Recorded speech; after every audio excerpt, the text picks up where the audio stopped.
Assalamualaikum warahmatullahi wabarakatuh. Halo semuanya, hari ini kita akan belajar kelas 2 tema 7 subtema 1 pembelajaran 2. Sebelumnya jangan lupa klik subscribe dan tekan loncengnya supaya kalian tidak ketinggalan video berikutnya. Bermain menjaring ikan. Di dekat rumah Ali ada kolam renang.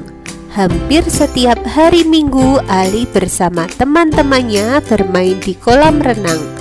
Hari ini mereka asik bermain menjaring ikan. Mereka bermain di kolam yang dangkal. Dalam permainan menjaring ikan terdapat gerakan berjalan di air. Perhatikanlah gerakan berjalan di air berikut ini. Ayo lakukan permainan menjaring ikan di kolam renang bersama teman-temanmu. Setelah bermain menjaring ikan, Ali dan teman-temannya duduk di tepi kolam. Ali bercerita tentang dongeng ular dan tikus. Bacalah dongeng berikut ini. Kecerdikan menumbuhkan kebaikan. Di sebuah gurun pasir, hiduplah ular dan tikus pasir. Sebenarnya, sang ular sangat ingin memangsa tikus. Sedangkan tikus berusaha mencari akal agar ular tidak lagi berniat memangsanya. Saat itu, sang ular sangat lapar, padahal ia sedang tidak mempunyai sedikit pun makanan. Sedangkan tikus yang berada tidak jauh dari sang ular sedang asyik melahap makanannya. Sang ular merasa tidak senang melihat kelakuan tikus. Dengarkan ucapanku, wahai tikus yang angkuh. Aku pasti akan mendapatkan tubuhmu yang mungil dan lezat itu. Hei ular, berusaha dan bekerjalah. Jangan hanya berani mengancam. Kalau hanya mengancam, seekor semut pun bisa. Sang ular sangat marah mendengar ejekan tikus. Ia lalu kembali ke sarangnya dengan perut yang lapar. Sedangkan tikus masih lahap dengan makanannya. Waktu terus berjalan, tetapi ular tidak juga menemukan makanan. Ia juga enggan untuk keluar dari sarangnya. Sementara itu, tikus sudah lelap dalam sarangnya. Ular yang masih dalam keadaan lapar segera mengendap-endap mendekati sarang tikus, meski ia masih sangat kesal terhadap tikus. Dan kini ular telah berada di sisi tikus yang sedang tidur pulas.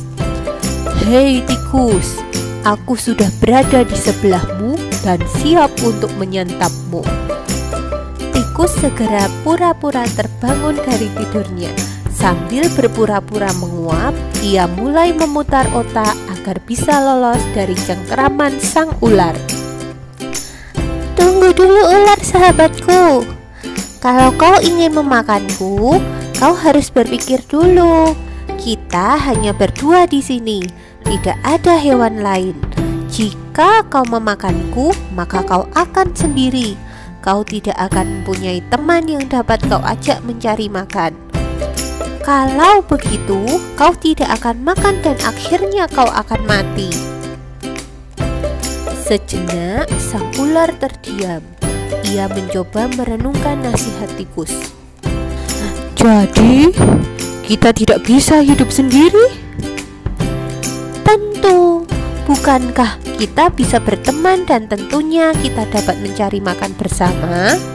Bukankah itu lebih menyenangkan daripada nantinya setelah kau memakanku, kau hanya akan hidup sendiri? Ular mengangguk tanda mengerti. Baiklah kalau begitu, maafkan aku. Tikus pun memaafkan ular. Mereka tersenyum bahagia. Kemudian beranjak mencari makan bersama-sama. Selanjutnya, ayo berdiskusi.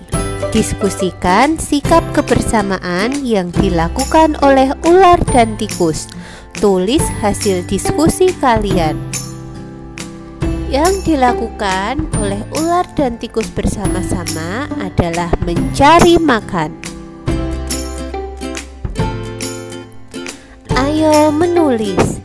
Coba kamu tulis nama temanmu yang membacakan dongeng tersebut berdasarkan nomor urut presensi. Misalnya, nomor 1, peran sebagai pencerita adalah nomor presensi 1 yang bernama Gilang. Kemudian yang kedua yang berperan sebagai ular adalah nomor absen 2 yaitu Dinda. Dan yang ketiga yang menjadi tikus adalah nomor absen 3 atau Elsa.